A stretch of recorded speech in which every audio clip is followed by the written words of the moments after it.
Well, on June 14th, the Beaumont Heritage Society is celebrating the John J. French Museum's 180th anniversary. That's a big one. Karli Stansbury joins us to tell us about this historic event. 180 years. Can you believe that? No, not really. No, when I saw 1845, Yes. it doesn't feel like that was 180 years ago. No. Not that I was, that is a long ways away, but I did the math. I was like, okay, 180 years, that's crazy. So, good things going. Yeah, the fact that it's lasted in our lifetime alone is incredible. But yeah, that's what this event is on Saturday, is celebrating the house turning 180. We're going to have a lot of fun things happening. So it's from 10 a.m. to 2 p.m. We're going to have, let's see, the Blacksmith Association of Beaumont is going to be out doing demonstrations. Stable Spirits will be out with some horses. Texas Agrilife Extension will be out with some farm animals. And we're even going to have reenactments by the Big Thicket Outlaws. I don't know if y'all saw them this morning. They joined me. But they're going to be doing little skits at 10:30 and 12:30. And then we also have a local historian who also happens to be a French family descendant. Oh, wow. And she's going to be doing talks at 11 a.m. and 1 p.m. So a lot going on at this event. Wow, I was going to say that definitely is a lot, and I like how you guys are taking, aspects from that time to kind of bring it back and celebrate in that way, because obviously there still seems to be, even all these years later, a whole lot of interest in it. Yeah, and I'm sure, like we were talking about earlier, with the tree falling. And people on Facebook were saying that, oh, it's such a great place to visit, but that's, we want people to know about us. We want to be that educational resource for our community, but it's just incredible that it has lasted this long.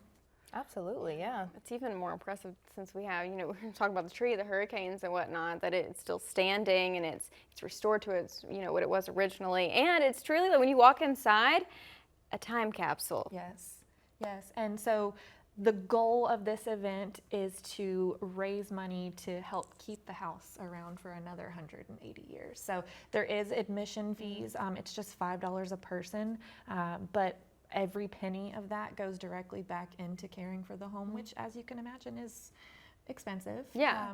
But it's very, very worth it. Those old houses are always a little tricky. Oh, look at it. That's the earliest photograph that we have of the home. That's late 1800s. Wow, okay, so not long after, it was first built.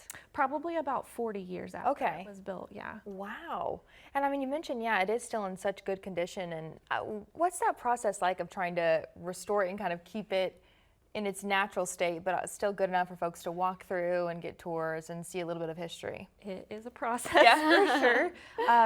Everything that we do, we have to get grant funding for. But, recently we just had all of the windows restored. But it is a particular process that we have to do because we can't do anything to alter the appearance of the home or it would lose its historic status. So we have to be careful about who we go with in terms of contracting. And recently when they redid the windows, it was even more expensive than we thought because they had to go in with a particular type of wood. And so it's just you have to be so careful when you're, taking care of old homes like that. Well, which is why, events like this one are obviously very important. $5, can go a long way. Yes. Yeah. And we would like to see it for another 180 years. So. Yeah. Because it also seems like such an easy thing to celebrate as well. You've got all these great people coming out on Saturday, putting on performances and reenactments and shows. How cool is that for them and maybe for yourself too? Obviously you get to work there every day, but to be able to see a little piece of history played out. It is very, very special, and I always say that I have the best job in the world, but just to be able to share it with other people is my favorite thing. And like the Big Thicket Outlaws doing their reenactments, I can't remember what all they're going to do, and I don't want to spoil all of it, but I know that they're going to try to have somebody play John J. French, and there's going to be some sort of a robbery situation, and there's going to be a sheriff there, and they're going to be firing blanks. So it's going to sound like they're, well, they are firing guns, but so we're telling people just be cautious because there is going to be loud sounds, but nobody's going to be hurt. Yeah. So, but it's going to be really exciting. Very cool. Sounds like it. Yeah, just the reenactment itself seems like it should be a good one. And their outfits I saw this morning look so great. Like they definitely take on the role and get into it. So again, for the folks who want to attend, time and place one more time. It is this Saturday, June 14th from 10 a.m. to 2 p.m. at the John J. French Museum, and it is just $5 a person. $5, that's all you need. Well, be sure to go check it out. And maybe if you can't make it this Saturday, just go check out the John J. French Museum in general, and you can be able to take a step back in history 180 years ago. Crazy. But they've made it this far. Well, thanks for stopping by. We appreciate it. Thank you for having me. Yeah. I appreciate it.